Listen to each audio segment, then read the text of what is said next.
हिंदुस्तान समाचार पत्र से संपादकीय। टॉपिक: समुद्री तूफान। कुल शब्द 600। गति 100 शब्द प्रति मिनट। डिक्टेशन शुरू होगा 5 सेकंड में।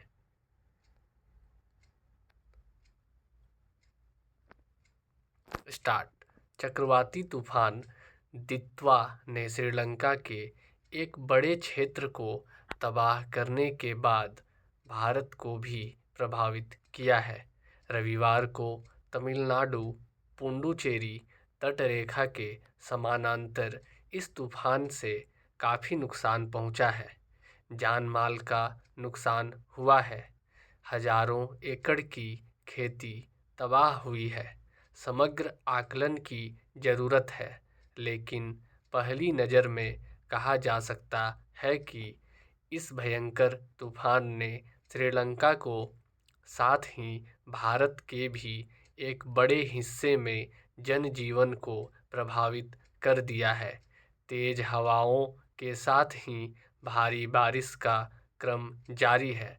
यह केवल उम्मीद ही की जा सकती है कि जान माल का नुकसान कम से कम होगा। रविवार शाम से ही यातायात पर असर पड़ रहा है। चेन्नई हवाई अड्डे ने रविवार के लिए निर्धारित 47 उड़ानें रद्द कर दीं, जिनमें 36 घरेलू और 11 अंतर्राष्ट्रीय उड़ानें शामिल हैं।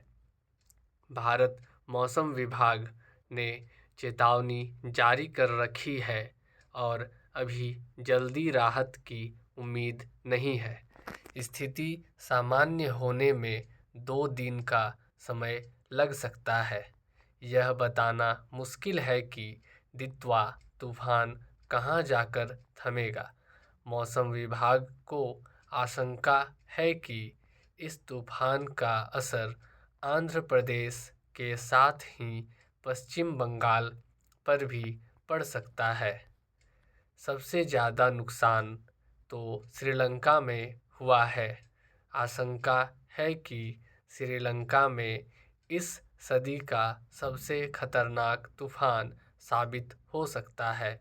वहाँ 150 से ज़्यादा लोगों की मौत पहले ही दर्ज में हो चुकी है और अभी बड़ी संख्या में लोग लापता हैं। श्रीलंका के एक बड़े हिस्से में पूरा का पूरा बुनियादी ढांचा ध्वस्त हो चुका है।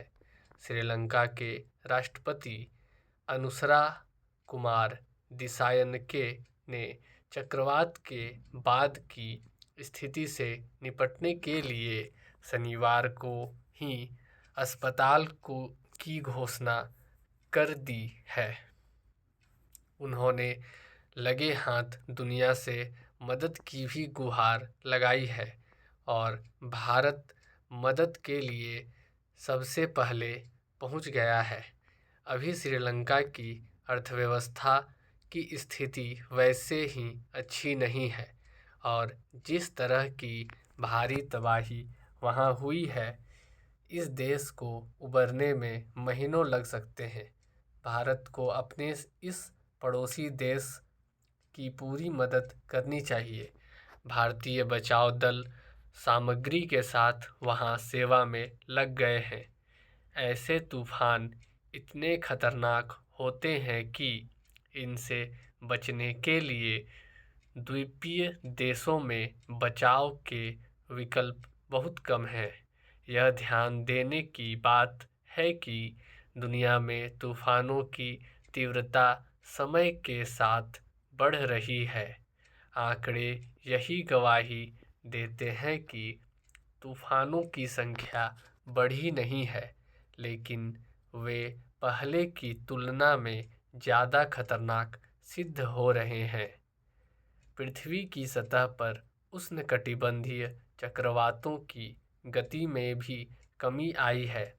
इस वजह से आमतौर पर ऐसी आपदा वाली जगहों पर भारी बारिश देखी जा रही है। बारिश से ज़्यादा नुकसान पहुंच रहा है। मोटे तौर पर दुनिया में बढ़ते तापमान से इन तूफानों को बल मिल रहा है। सबसे पहले समुद्र जल का मतलब यह होता है कि तूफानों को अधिक ऊर्जा मिलती है, जिससे हवा की गति बहुत बढ़ जाती है।